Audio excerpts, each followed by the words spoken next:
Harambee! Nyeri harambee! Basi mimi nimeridhika. Tayari nimetosheka kwa sababu nyinyi na sisi tuko timu moja, tunataka mabadiliko. Mnataka mabadiliko nyinyi? Hebu nionyeshe wale mnataka mabadiliko. Asante.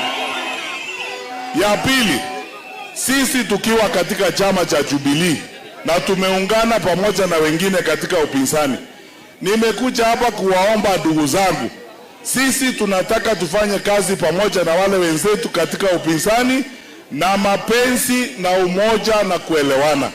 Kwa hivyo sisi hatuna shida na mtu, hatutoi matusi kwa mtu, sisi ni kazi tu tunataka kufanya. Nyeri, wacha niwaulize, si mlijua nilikuwa waziri wa elimu? Si mliona vile tulipanga maneno? Mnataka niingie nipange hii kitu? Nionyeshe wale mnataka nipange kitu.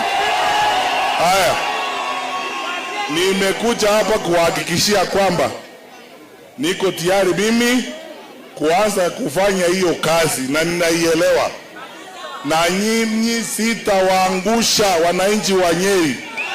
Tutapanga hii kazi twende mbele.